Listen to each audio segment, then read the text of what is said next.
the third Buffalo takeaway today. An end zone throw. That's going to be a Buffalo touchdown to Gabriel Davis. But he's got some blocks.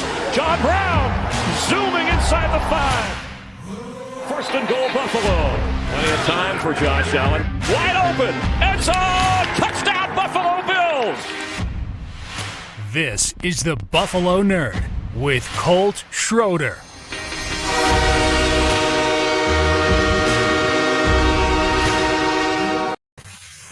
What's up, everybody? Welcome in to another episode of the Buffalo Nerd.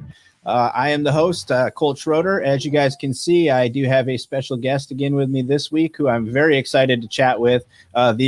Just chatting with him before we got started got me even more fired up to keep chatting with him because this man is a wealth of football knowledge. I'm joined by Mr. Russell Baxter, Pro Football Guru founder. Mr. Baxter, sir, thank you for being here. Excited to have you. Why don't you let everybody kind of know a little bit about yourself?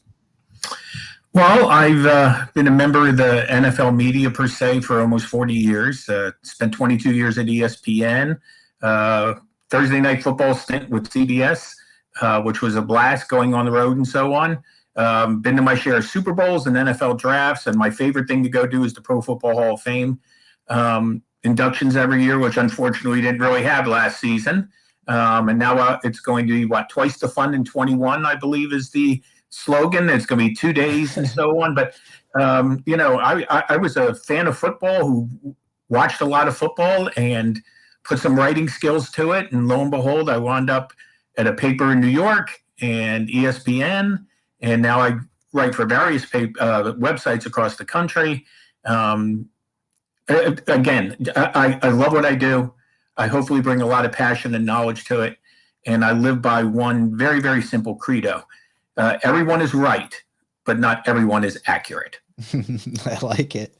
That's great. Now, as we were talking a little bit leading up to all this, you had mentioned you've been covering football for over 40 years now, right? Like you kind of just mentioned, it's been through few different networks. You're now kind of doing your own thing per se, as you're writing, for a bunch of different places right now.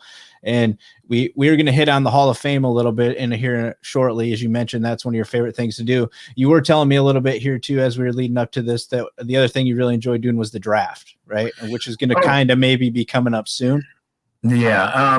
My first draft that I attended was 1988 when it was still at the Marriott Marquis, and it had not become yet the extravaganza that it is now. I believe the draft was still on a Tuesday morning at that time. The first overall pick that year was a linebacker named Andre Bruce. A year later, Troy Aikman was the first overall pick. A year after that, one of my closest friends, a gentleman named Steve Kurtzman, happened to be getting married the weekend of the NFL draft. And he says, "Oh, Russ, I'm really sorry. I didn't even realize it was that." I said, "Well, Steve, it's not that big a deal. That's why they have, video. Okay, you can record it." He says, "Yeah, that's a good point." I said, "Yeah, after your wedding is over, send me the tape. I'm going to the NFL draft." So, which obviously I did not. I went to his wedding and so on. But ironically enough, 1991 was the first time ESPN brought me aboard to help out with that. And years down the road, as my role evolved with them, I was the main NFL researcher for the draft. So in other words, I took care of the draft history and what the teams were looking for and what they had done in the past at certain positions.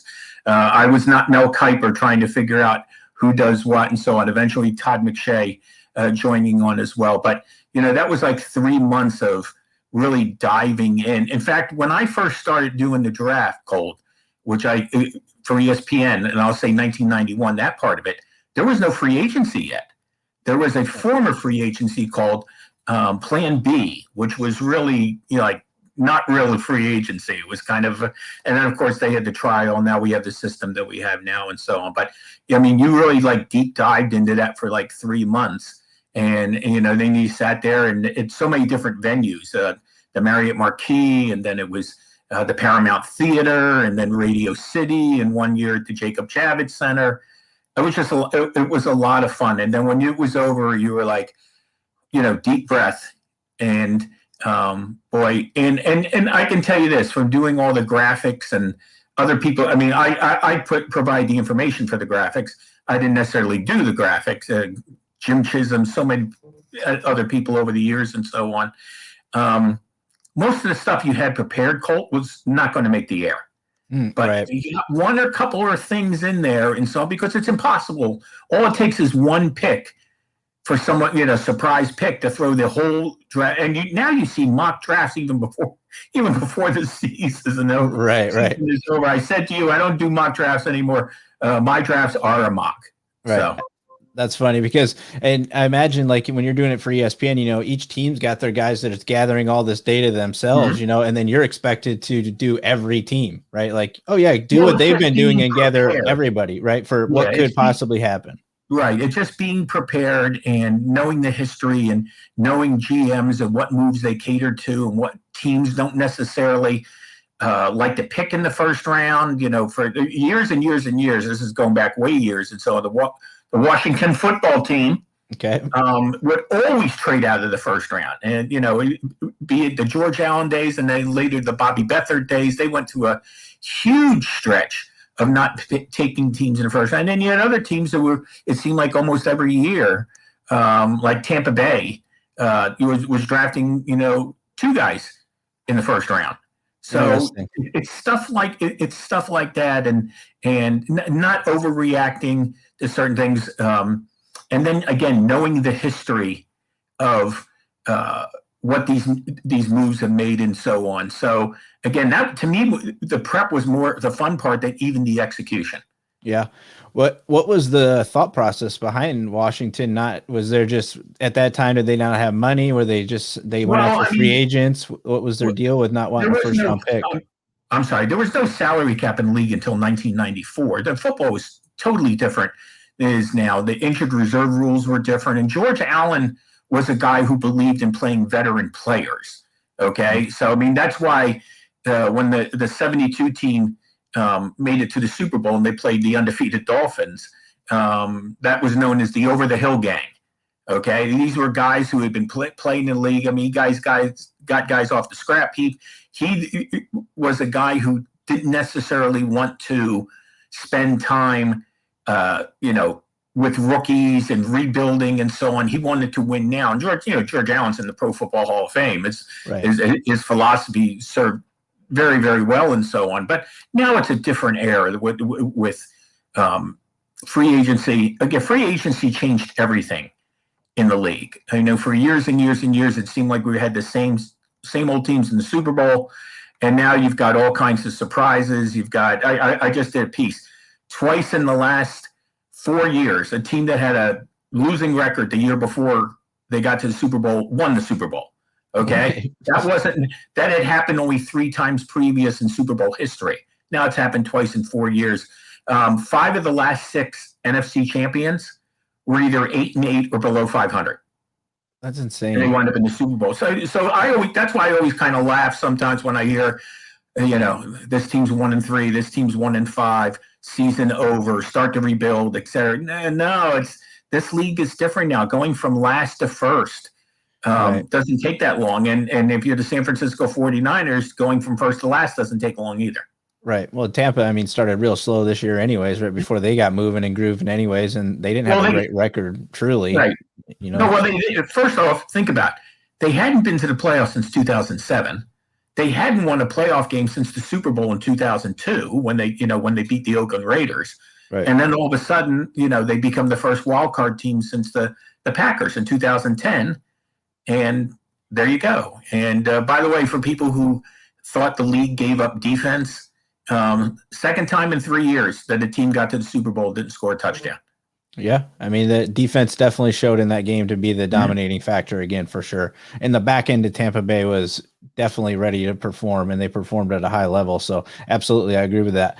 So before we circle way too deep into the football rabbit hole here, let's chat a little bit about what we also came here to chat about. And that's a cause that you wanted to chat about a little bit. And so we're going to be chatting about the American Cancer Society a little bit. You want to chat a little bit about why you chose them to be your highlight charity?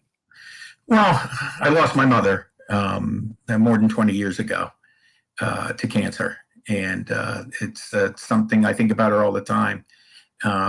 She was a very loving, giving soul who, when she passed away, Colt, I remember saying at the church that she was really back where she belonged. She actually subletted on Earth for 60 years. She was that kind of a person. She made a impact on a lot of people's lives. Mother of 9, it was her oldest child, and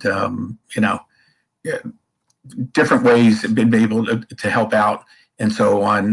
One of my favorite things to do for a number of years was a Relay for Life, which is something where you walk for certain miles and get sponsored and so on. And that was something. So, always a worthwhile charity and something that I think that, almost every day you hear something or someone or somebody affected by that. So I think it's still a very, very noble charity.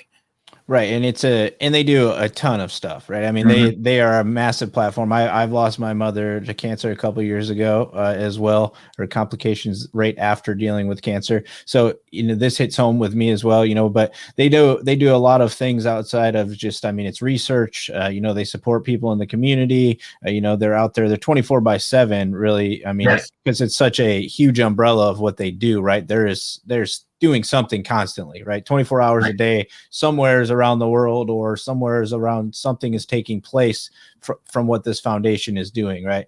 So there's no question about it. Like I said, it's huge. When I was at ESPN, they were, the Jimmy G Foundation that started there. I'm sorry, not Jimmy G, Jimmy B. Jimmy B, my apologies. The ESPYs and what they have done for, now more than 20 years. The contributions they've made and so on. Even some of the people who worked at ESPN affected by cancer. Stuart Scott, obviously, who I got a chance to work with for a long time on football projects, Monday Night Countdown, different things like that. It's just something that we have not been able to solve, and who knows how long. But things have certainly improved over the years and so on. It's like I said, noble cause, noble charity. And, I think everybody, again, repeating myself, but just about everybody's been affected by this one way or the other. Right. Absolutely. Unfortunately, right. This is something that's still like you probably can walk into the grocery store and there's probably 10 people in there that have somebody or know somebody that is currently dealing with it or has dealt with it or somebody in their family's dealt with it. And that's the other cool things about, like the American Cancer Society. And I had Jenna Cottrell on for episode 1, and she did the Leukemia Lymphoma Society, which is also, it's more centralized to that a little bit, but it also it's a bigger network as well. The cool thing, as I kind of started researching a little deeper into, the American Cancer Society, when you said they were going to be who we were going to chat about a little bit, they've got a lot of cool things going on right now that are really research based, that are for the future, and targeting teens a lot, like the HPV vaccine and doing things like that they believe could be long-term things to help us moving forward, and, vaping, things like that are dealing with kids. I have a teenager, right? So those are things that are present in my life currently right now too. So they help in a ton of ways. When you say Cancer Society, it doesn't just mean that it's only cancer, right? They do a ton of different things and they help out in a ton of different ways. So you'll absolutely be able to find direct links in the show notes and everything of how you can directly donate, like we typically do for the show, and all that'll be available, down below when we get going at the end of the show.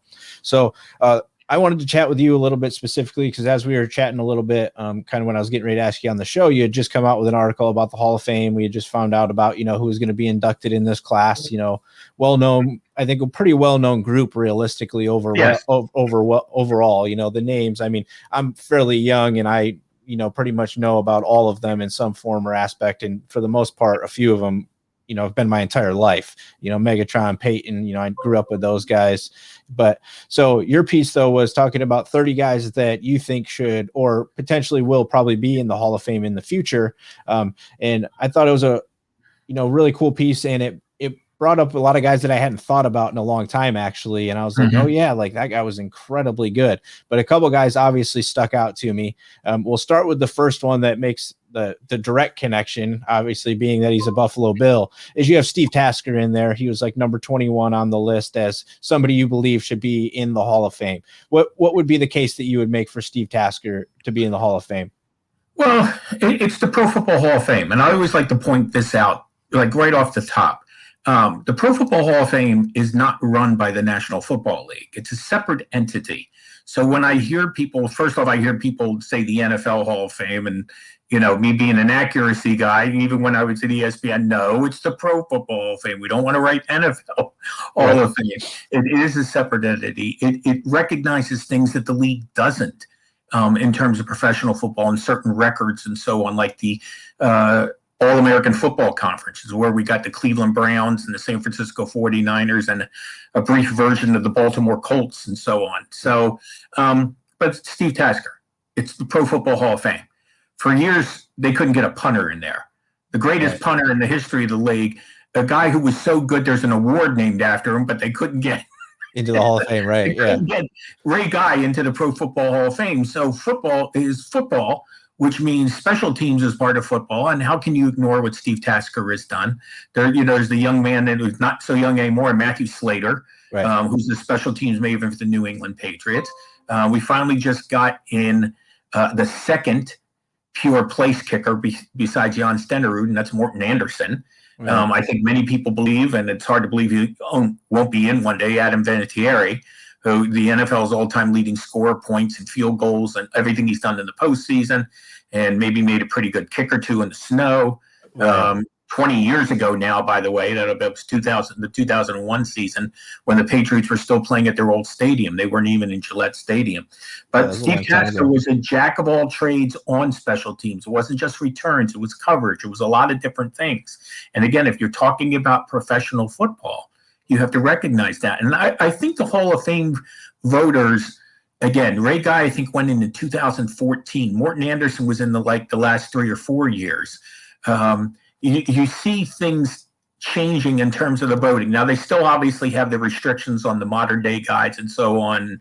And, I delve a little into that. And as people, and I got a lot of comments on that piece. And I've done various forms of that piece in the past, Colt, like the greatest by one team, who's the biggest omission by one team. So, I mean, I could have probably done 60 or 80, but no one's going to sit and read 60, 60 or 80 and so on. So, and I'm constantly taking notes and updating, and people, you stumble upon people. And I thought the Pro Football Hall of Fame did a good job with the Centennial class. They added those other people and expanded the class for 2020. Unfortunately, there was no ceremony and so on. But listen, I wish I was a voter one day. It's hard. They have their panel. And again, Steve Tasker, to me, he's really when you think about special teams guys, as far as the overall special teams type of person, you think of him. Now, I know let's put it this way, Colt, there's going to be an interesting case coming up very, very soon, and that's Devin Hester. Right. Okay. Who, I mean, if he had his hands on the ball, it was going the other way for a touchdown. Kickoff returns, punt returns, even a missed field goal return. The first play in Super Bowl 41 touchdown. It's like watching Forrest Gump every time he has the ball. And so it's not, I mean, he eventually put up somewhat receiving numbers. He was really a defensive back.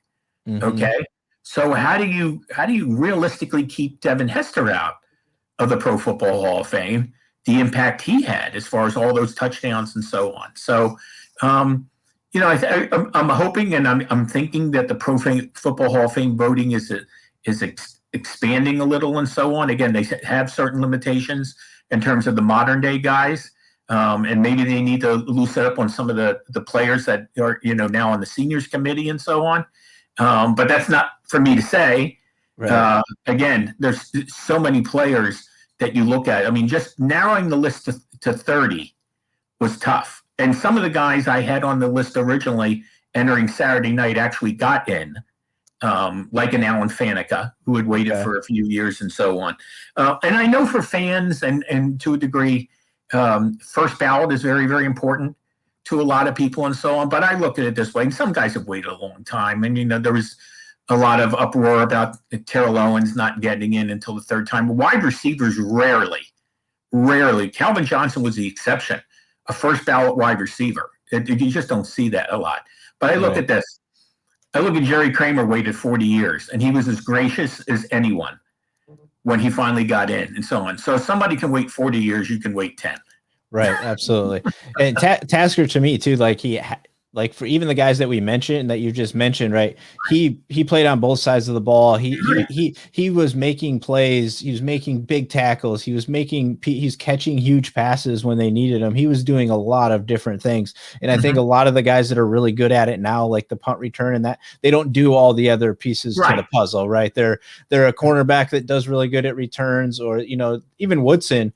He was like, he got in and he deviled in the return game a little bit, and he was pretty good at it, but I think Tasker overall, he deserves to be in there, and I think he'll get in. I think eventually he's going to get in, right? Like he fits the piece that like you've talked about, they're expanding it a little bit, it seems. And he feels like a guy that should be there, especially because just about everybody else on those teams is getting in, or so I feel like he's definitely going to be in there at some point.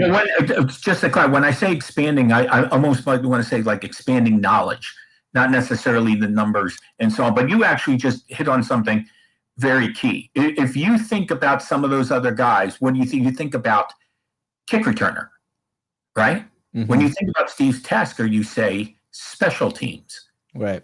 Which encompasses everything, which is blocking punts, tackling, on kickoff returns and so on. That's what I think of Steve Tasker. I don't think of him as the be-all, end-all return artist and the be-all, end-all in a certain department. I just think if you were playing password, you would say special teams and you would say Tasker. Right. Well, even like the Bills right now, they have Andre Roberts, so I think is phenomenal at returning. I mean, he's proving it for the past few years. He's very good at returning the ball. He's done it with a few teams, as a matter of fact, too. And he's very good at it. Yeah, the knack. There are guys who have a knack. This might surprise some people from going back a few years and so on. Lynn Swann, who's in the Pro Football Hall of Fame as wide receiver, and some of the most spectacular catches in NFL history, especially in the Super Bowl, where he always seemed to come up big. His first year in the league, he was one of the best punt returners. Some guys are great streak down the field guys. Some guys are great over the middle guys, and some guys are, once they get their hand on the ball, be it reception or punt, know how to maneuver through a defense or special teams and so on. And that's what you see with a lot of these guys, especially now. I think more because of the way stats have evolved, you see a lot more emphasis on yards after the catch. Right. Okay. And you could probably do a similar breakdown as yards, after a punt return, et cetera, et cetera. Right, for sure. The other guy that I really liked on the list, which kind of you touched on another question I was going to ask you, because Calvin Johnson is one of the first wide receivers to get the first ballot nod, right? Mm-hmm. And there's some folks that feel like the wide receiver position should not be a position that even should be considered to be a first ballot. But I mean, this guy carried a franchise for years, right? Like, I mean, anytime they needed a play made, you knew who they were going to go to. Mm-hmm. The other team put their entire team on him, and he still would come down with the ball and make the play. And when you hear him talk afterwards, he was playing, and he was playing with a lot of things going on personally and mentally, and he was still executing at that level, doing his job, when he needed to. Yeah. What a size, quickness, hands combination. And his numbers in 9 seasons were almost impossible to ignore. Right. Still owns it wasn't that long ago, owns the most receiving yards in a season in NFL history. And it's one of those things because Calvin Johnson didn't play in a lot of playoff games. Right. And the Lions have obviously not had a lot of postseason success. They haven't won a playoff. It's funny when the Matthew Stafford trade, which doesn't become official for a couple of weeks, happened. Right. I heard critics say, well, he never won a playoff game. Well, the Lions haven't won a playoff game since 1991. I don't think I can hang that on Matthew Stafford. Right. That was 18 years before he even got into the league. That's been a team issue. Yeah. The Hall of Fame is an individual honor. Right. So when I hear people pointing out won this, won that, won this, won that, there are a slew of guys in the Hall of Fame who were great players who didn't have really postseason success. You go back to Gale Sayers and Dick Butkus, who were drafted in the same round, by the Bears in 1965. When you think of middle linebacker, you think Butkus. You think of Gale Sayers, you think Brian Song, and well, anytime he had the football, I mean, he's a rookie, scored 6 touchdowns in a game as a rookie, and did it rushing, receiving, and returns. Neither one of them ever played in the postseason game. Okay, the postseason was different, and Gale's career didn't last that long. 1965 was not like it is now, or even like it was when the merger happened and so on. But those guys didn't have any kind of championship success. But when you watch them, are you telling me you didn't, wow. You always hear about Dan Marino. Dan Marino played in 1 Super Bowl. But if you watched I still say to this day, his 1984 season, Colt, was the greatest season I ever saw by a quarterback. I mean, a flick of the wrist and 48 touchdown passes. Okay, now we see 50 and we see 55, and they don't mean a lot. Okay, either did Marino's that year. They got smoked in the Super Bowl by the 49ers. Right. To watch him that year, which I remember vividly, even though it was a long time ago, was like, wow, I mean, is anybody going to stop this guy? Eventually, their own defense did. Okay, it tripped them up and so on. But as far as one season goes, that one was hard to top. Yeah. Well, the other guy you had on your list who was a favorite of mine growing up, I grew up loving Andre Reed and Sterling Sharp. Was just amazing. He was such a good wide receiver. And, he got his career cut short, obviously, with that, terrible injury that he suffered. But he just was so good. Like, it just like, he feels like, like when you talk about like Julio Jones and those guys nowadays, how they just feel like he felt like that to me watching him as a kid. Like, you needed a play. That was the guy. And he wasn't like this big, huge, massive guy, or he wasn't doing like anything like extraordinary. He was just grinding and always working harder than everybody else, making plays, it seemed like. And I just loved him. I mean, even his brother, right, who, when he got inducted, and you have it in your article, said that he was the second best receiver in his family, right? I mean, that should tell you something. Like, it'll be awesome if Sterling Sharp gets in to the Pro Football Hall of Fame, in my opinion. With a shortened career, I understand it's going to be a challenge, right, for that to happen, but he was so good.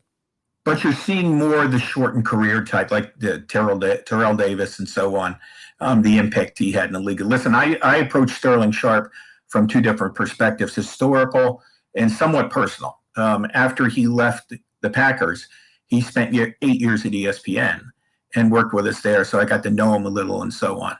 And 595 catches in 7 years. He was the first player to get 100 back-to-back years. Now we think of 100 receptions. It's not that big of a deal. The thing about Sterling, he was so strong. Five-time Pro Bowler in 7 years, but even more significantly, Colt, a 3-time All-Pro in just 7 years. So I know Shannon recently, has talked about his brother and so on. I was there the year in which he said, I get emotional just thinking about what he said, because I consider Sterling a friend and so on. And I didn't write about Sterling because I consider him a friend. It's just, you look at these numbers in 7 years where he never missed a regular season game. When he was done in 1994, they made the playoffs, but he did not play in the playoffs. But 595 and 65 touchdowns in 112 games is hard to overlook. And, we talk about Calvin Johnson, who only played 9 years, where there are some wide receivers that played 13 and 14, have over 1,000 receptions, and are not in yet. Okay. I mean, Hines Ward's a great case to talk about, because Hines Ward's not only a guy who caught 1,000 passes, he also knocked your socks off when it comes to being a blocker. Okay. He also did other things as well. We talk about a complete football player, but Sterling was, he was something to watch. He really was. It came up big in the playoffs in 93 in Detroit and so on. Big Thanksgiving Day game in Dallas in 94. A lot of fun to work with, highly knowledgeable and so on. And I think maybe down the road, I could see him get in, but that might be my favorite hall. I've been attending the ceremonies for the Hall of Fame regularly for the most part, a couple of exceptions, since 1989, when they were still on the steps. They were Saturday morning. The first class I went to was Willie Wood, Art Shell, Mel Blount, and Terry Bradshaw. The Hall of Fame game was at 2:30 in the afternoon. The stadium was not redone like it is now. It was a totally different setup than it is now, and so where everything pretty much is in the stadium. and so on. So, but that might be one of my favorite, if not my favorite moments, was just watching Shannon Sharpe on his night, talking about being the second best football player in his entire family. Right. That's crazy. That's very, very cool. Very cool. Would they be the first brothers to be in the Hall of Fame? I know that? Yes, I believe they are. I don't have that right off the top of my head and so on. I know we've had father and sons like Art Rooney and Dan Rooney and so on, but I don't think there are any brothers. Right. Although that would be funny. You know, it would be really funny, or interesting. Let's say just by chance, Sterling Sharpe and Clay Matthews Jr. get in it the same year, and then all of a sudden you go from none to two because of course right. Matthews, who I don't think ever missed a game, and lined up at 5 different positions on the offensive line and a 14-time Pro Bowler. And Clay Matthews is another one of those guys. I think he's now in the seniors committee because he's been on the ballot too long per se. Now has to get like a senior nomination. Like Drew Pearson did. Okay. And Drew Pearson got in. And some of the guys I talked about in the piece, obviously, are going to have to wait for that senior nomination. And I guess there's been a discussion. There's only one senior nominee every year. Could they make that 2? I think that would be a great idea because it would really make up for the backlog in terms of one thing I always like to point out about the Pro Football Hall of Fame, Colt. The NFL as it is constituted, it wasn't called the NFL in 1920, but that was the first year, okay? So professional football, as far as the way we know it. The Pro Football Hall of Fame did not open until 1963. That's 43 years of making up in some sense, if you understand what I'm saying. Right, absolutely.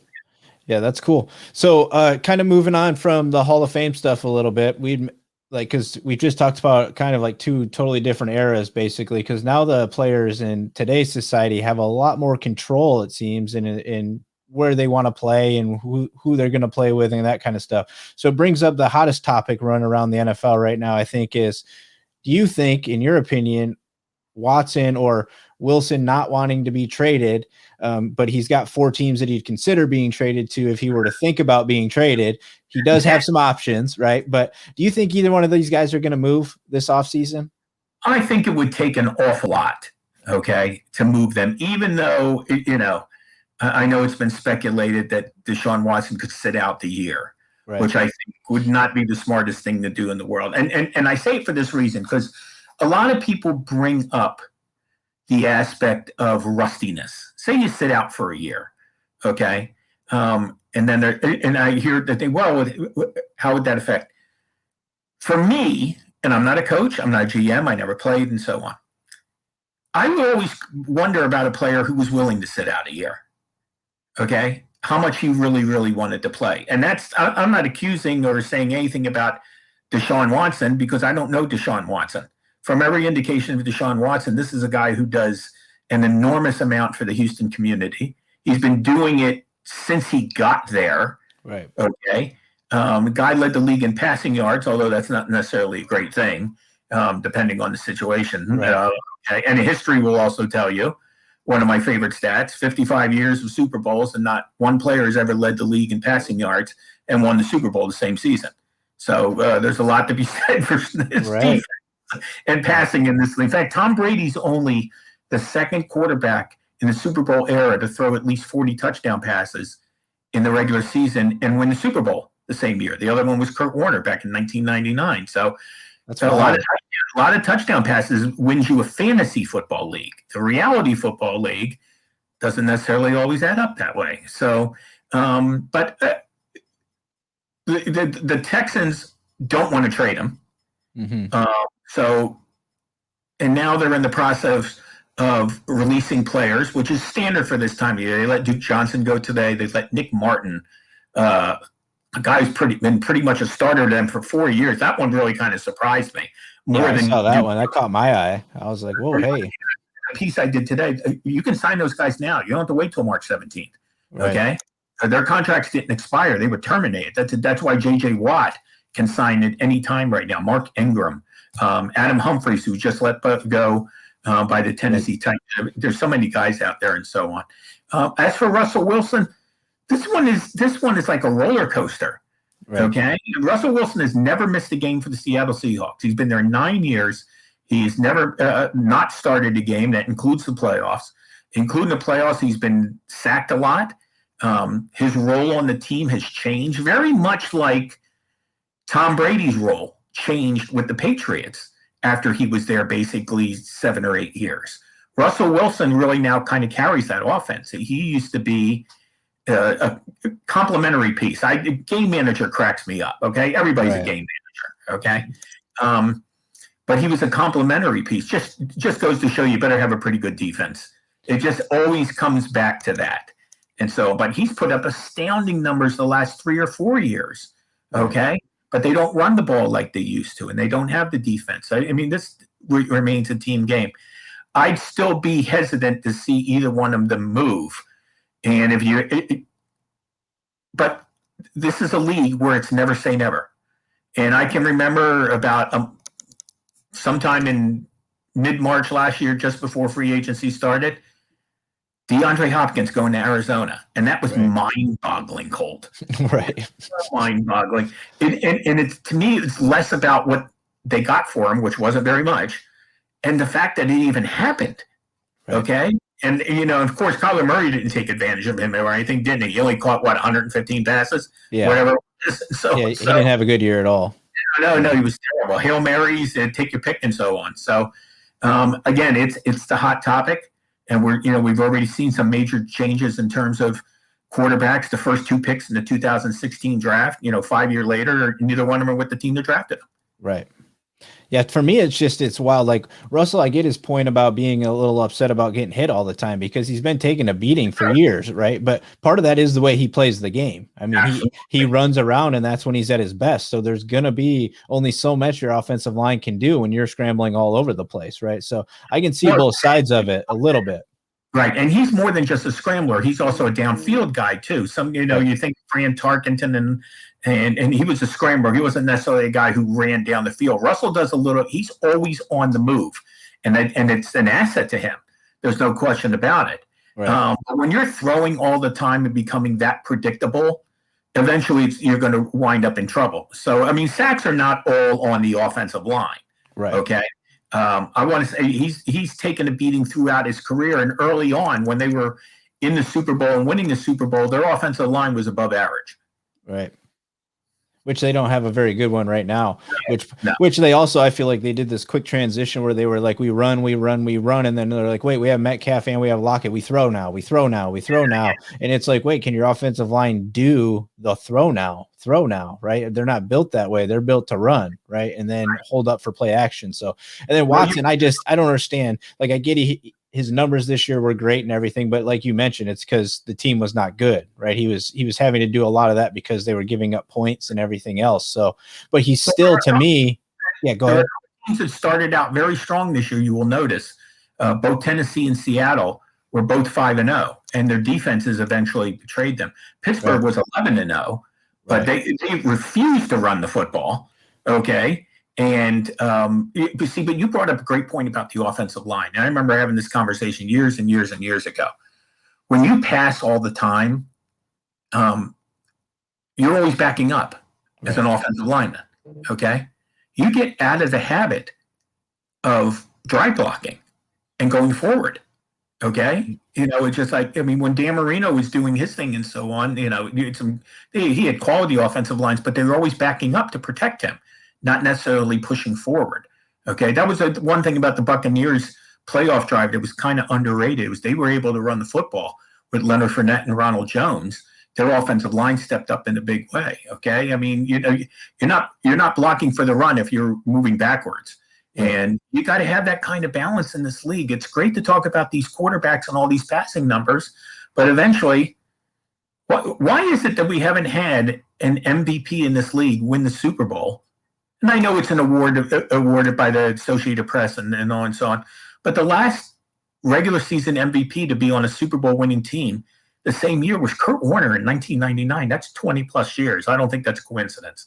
Right. That's a very long time. It feels weird. It feels like something that should be like done at the end of the year. Like they should just wait until the entire Super Bowl is over and everything, and then the MVP should almost be awarded. Because to me, the longer you're playing, that's part of you being the best player on your team and the one that should be the MVP. I mean, if you're taking your team all the way to the end, that puts you up higher to me instead of you had great numbers in the regular season, but your team's not playing anymore. Well, I understand that argument and so on. But on the other hand, then you would probably disappear with the Super Bowl MVP would disappear. Okay. And then it's already a little quarterback heavy to begin with. Right. Okay. So, I mean, very rarely do you have, somebody from the other position. We saw, LaDainian Tomlinson win it one year and Terrell Davis and Sean Alexander, Adrian Peterson back in 2012 and so on. So I see both sides of that coin and so on. Mm-hmm. I don't mind that it's a regular season award because for every other sports, there are regular season awards and then there's postseason. I mean, hockey has all kinds of postseason awards. Right. I know that. I don't even watch that much hockey. Right. I mean, I see both sides of that and so on, but that'd be a good point. I mean, I think there were people, including myself, as I don't know if I would have necessarily given Tom Brady the Super Bowl MVP, Levante David, Devin White, take your pick. I mean, Tom Brady is phenomenal. He's a great story. What they did this year and doing what Tom Brady and the Saints lost 38 and the Bucs lost 38-3 to the Saints during the regular season. 35-point loss. No team that's ever won the Super Bowl lost a game by that many points in a regular season, and they rebounded and won the whole thing. Right. It started to feel like there was just a lot of momentum and things like that taking place, right? That's what it takes. And that's why, people and coaches and other people who follow this game and watch this game and play this game are always very hesitant about teams shutting things down in week 17, right. And killing off that momentum. I can cite so many examples. The Colts for years, I think, almost shot themselves in the foot by slowing down at the end of the year and so on. And then the one year they won it with Tony Dungy, they had to play to get the third seed. Yeah. They played 4 playoff games, and bingo, there you go. Yeah, I was clamoring all season for the Bills to keep playing. No, don't set them down. Keep playing, keep your momentum, keep whooping everybody. I mean, keep going, ride it. Right, and that paid off because Buffalo was so interesting to watch this year because they were one of those teams that could prove they could win the high-scoring game, and then the defensive struggle like they did. In the wind game, I'll call it the wind game with Baltimore in the playoffs and so on. Yeah. So I know we're getting a little later into this. So I wanted to see, you've been I know you're working on right now. You've been going through the divisions a little bit, doing free agents, targets for each kind of team. What division would you say right now, if you had to just pick one of them, would you say is the best division from top to bottom in the NFL right now? Well, they had 3 teams make the playoffs this year. And one day we're going to get a division that wears all 4 because now that we're at 14 teams and 7 per conference, I think it's going to happen.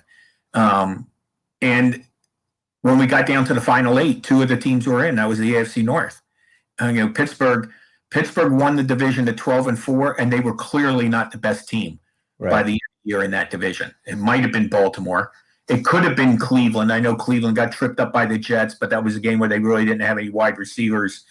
And so on. And, I think from top to bottom, and you saw Cincinnati who made strides when Joe Burrow was healthy. And even when he wasn't there late in the year, beating the Steelers on a Monday night, beating the Texans in Houston, going on the road and doing that. So I think from top to bottom, I mean, some of these divisions are very top heavy. Okay. Think about the Chiefs, in the AFC West, who really haven't been pushed that hard. They were pushed hard by the Chargers back in 2018, okay, when they both had 12-4 records, okay? The AFC South is pretty much a coin flip, okay? It's funny, for all the dysfunction in Houston, they've won the division like 4 times in 6 years, okay? The AFC East obviously was dominated for 11 years by the Patriots, and this year, obviously the Bills were, to me, clearly the best team in the division. I know Miami finished 10-6, but they were erratic at times. They started out a little slow. There's pieces there to work with. The NFC East, I can't really involve them in the conversation right now. What we saw, I think some people would push for the NFC West with Seattle and the Rams, but who knows what that division is going to look like. We already saw one quarterback change. Right. Okay. So I would say to me, you also have to point out when it comes to the AFC North, you've got one coach that's been there since 2007. One coach has been there since 2008. One guy who's still kind of learning in Zach Taylor, and one guy whose first year as a head coach, he was NFL Coach of the Year. Right. So I look at all of that and say, at least for now, and this changes, really, really quickly. I got to say, from top to bottom, the AFC North is the division because I think of the style they play. For the most part, their defenses. Okay, Cleveland's still got some work to do. Baltimore is very opportunistic. Pittsburgh knows how to rush the quarterback. We know that. Right. Cincinnati obviously has some work to do. But I would say the AFC North from top to bottom. Yeah, I mean, realistically, Cleveland was a fumble out of the end zone away from potentially not even letting Kansas City be in the AFC Championship the way they were playing that game. So they're definitely on the uphill. I agree. I think that Pittsburgh with Roethlisberger, there's going to be a definite fall off when the decision's made of who's going to fill in behind Ben in the future, right? But for right now, moving into next season, that definitely looks very competitive. I anticipate the Chargers may push a little bit this year again on Kansas City with Herbert. I think he's real good quarterback, I think. Well, they got talent there. I mean, they've lost some guys, but the wide receiving core is very solid. It would behoove them to hang on to Hunter Henry because that safety valve is a tight end. He's an above average tight end. Yep. He had a little injury problem a couple of years ago, but he's been pretty sound ever since then. Could use a little more help on the offensive line, a little more consistency on defense, but the head coach now, Brandon Staley, is a defensive specialist, so we'll see what happens with them with that. But yeah, I think the Chargers have teased people for a few years. The last couple of years have been disappointing, but they finish with a flourish. Right. Absolutely. And the NFC West, I think, is going to be in the conversation pretty much every year. It feels like especially now, because I think all four of them really could flip flop each other at any given point in time, moving through any year. Is if the quarterbacks and everybody stay in place the way that they are right now. I think San Francisco took a big hit last year with injuries, but this year they should rebound defensively, even though they're losing their coordinator. I think the pieces are still there and they're fit to play. That division is one of those divisions, like you mentioned, with the North, where they're built to play each other, and they're always going to be tight with each other. I just feel like the same with AFC North. It always feels like it's going to be that way. Unfortunately, like the AFC South feels that way, but it's not necessarily for a good reason. And the NFC East, it feels absolutely like that, and it's definitely not for a good reason, right? But you think about it right off the top of my head, I want to say the NFC West has sent 4 teams to the Super Bowl in the past 8 years. Right. Seattle back-to-back, the Rams in 2018, and the Niners in 2019. So, I mean, that's half of the make up your, figure out the rest and so on. Tampa's obviously in there, and Philadelphia is obviously in there, and I don't think I'm missing anybody. But like you said, that's a great. I like your analogy there too. Built to play each other, because any coach or GM will tell you your first priority is to beat the team in your division. When you're building a team, win the division and learn how to play. And that's why these divisions all kind of have styles. I'm still trying to figure out what kind of style the NFC East has, though. Right. They're going for the least wins to get in. That's what they're working on right now. And they're getting very good at it. They're getting very, very, very good at it. If you had to pick one spot on the Bills roster right now, you would upgrade. What would it be? Defensive front. Okay. I'd like to see them a little sturdier against the run. I go back, and it didn't necessarily happen in the AFC title game, but I remember that game against the Chiefs when they got gashed for 245 on the ground. Right. And, correct me if I'm wrong, Star Lotulelei sat out last year, for COVID and so on. And he's a good run stopper. I wouldn't say he's a real plugger and so on, but for years and years, I worked with Tom Jackson, obviously the ESPN. We always had the discussion. You're not a really great defense unless you can stop the run. The sacks are great. The takeaways are great. But if a team can run on you, eventually they're going to wear you down. So I would like to see the Bills. That's one. It's funny. So many people talk about New England. Okay. they're devoid of weapons, they're devoid of this. They can't stop the run anymore. That was always a hallmark. When they turned their team around in 2001, Colt, the pick in the first round was Richard Seymour. Mm-hmm. Okay, in the first round, he did a lot for them for a number. They won 3 Super Bowls in the first 4 years he was there. So I would like to see the Bills a little sturdier on defense in terms of that front seven. And you got Sean McDermott there. He certainly knows his defense and so on. And I think they were at times this year just not as dominant. I mean, the numbers show it. Okay, right. As far as touchdowns allowed and so on, and I think if they were better against the run, it would put the other team into more passing situations. And they have some, Jerry Hughes can still get after the quarterback and so on. So that's what I would like to see them get. I mean, I'm old school in that regard, right. But it's funny how old school still holds up, even though this league is 101 years old. Right. Well, we just watched Tampa do it with old school, just get after the quarterback, right, and tear it up. So I agree with that. And like you mentioned earlier, we don't know Starr's coming back. Yes, he's good, but he's had a year off. I agree with you on that. Like the time of taking off, you don't know what that's going to do to you, right? Like you don't, and your body's so accustomed to doing this thing over and over and over and over and over, and then now you just don't do it, and then you're going to come right back and do it. I feel like you're like definitely going to be like a person that's in a higher percentage of potential injury because your body's not going to be used to it and things like that. So I agree. For being one of the highest paid defensive lines in the league, I think the highest, we didn't do enough on all aspects. I do hope Starr does come back and play well, because I believe Ed Oliver improved enough this year playing out of position that when we can move him back to where he should be, we should see a nice solid year out of him this year. But so we're pushing a little over 50 some odd minutes here. So I know you got all sorts of stuff going on. You're busy. Before we head out of here, the discussion's been awesome. I really appreciate your time, Russell. But why don't you take some time here and just let everybody know kind of what's going on with you, what you're working on moving forward, where they can find you, because you're a wealth of knowledge. You're everywhere. You got stuff everywhere. So why don't you take the wheel a little bit here and let people know? Well, I use Twitter as a work tool. Okay, that's why I always stress the Twitter account. My handle is BaxFootballGuru. It plays off the website, Pro Football Guru, which we're making the transition to full press coverage right now, joining them and so on. Just for the record, I am not a guru.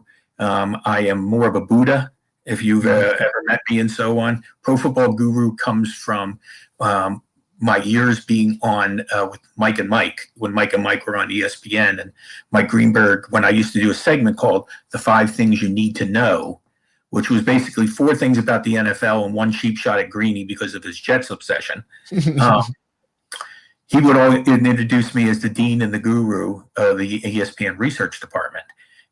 So it just kind of carried over from there.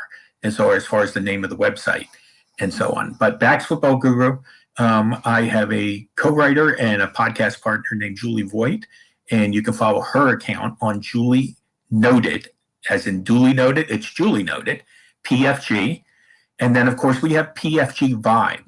All 3 of these are on Twitter and part of the website as well. Vibe is Voigt's Insights and Baxter's Expertise, VIBE. Okay? Don't ask how I came up with that. It's a long and boring story.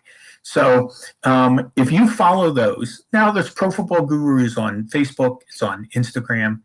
But again, I use Twitter more as a conduit to get my work out there and so on. I think for work people who do what we do and so in the media, Twitter is more suited for that. So it's instantly, you can write a story, it gets published, and bing, you can send it out to all your followers, and my count just hit 53,000 yesterday, I think it was. So somebody's paying attention, or they just like football. I think they just like football. But because I've been around as long as I have, I've also had a lot of people who I've worked with in the industry, and they follow on the account and so on. So you get a lot of insight from guys who are in television, former players, former GMs, all who follow me, and vice versa and so on. And if you're paying attention, you can get some really good information by following any one of those 3 Twitter accounts. Awesome. And all that stuff will be in the show notes available for you guys. All the Twitter links, all that kind of stuff will be in there everywhere that you can get in contact with Russell and find his work. We'll all be in the show notes and everything like that. And Julie's info will be in there as well. So, and we'll also have all the links to the American Cancer Society will be in there. So if you guys want to go and donate, absolutely can. Russell, awesome. Absolutely. Thank you so much for coming on. I couldn't believe when you said yes that you were going to come and chat with me, because you just you've got so much going on that is so intriguing to hear, and it's super exciting to chat with you. So thank you, everybody that's going to see the video of this. Thanks for watching. If you're listening, thank you for listening. I appreciate it. The Buffalo Nerd is about getting the story out there, meeting some cool people, hearing some different things, different views of the Bills, getting different points of view. Everything from the Buffalo Nerd. If you guys want to support the show and what I'm up to, it's buffalonerd.com, or you can just head to the Patreon, type in the Buffalo Nerd. You'll find out over there. You can actually come and be part of the live show here with Russell and myself, where you could be asking questions and doing that kind of stuff. So go ahead and check all that stuff out. But besides that, I think Russell and I are going to call it a show for today. Thank you very much for watching, listening. Of course, this is a Bills show, so go Bills. Thank you again, Russell, for being here. All right. Thanks for joining us for this episode of The Buffalo Nerd with Colt Schroeder. Before you go, make sure you hit that like button and subscribe so you don't miss any future episodes. Find Colt on all social channels at The Buffalo Nerd and at thebuffalonerd.com.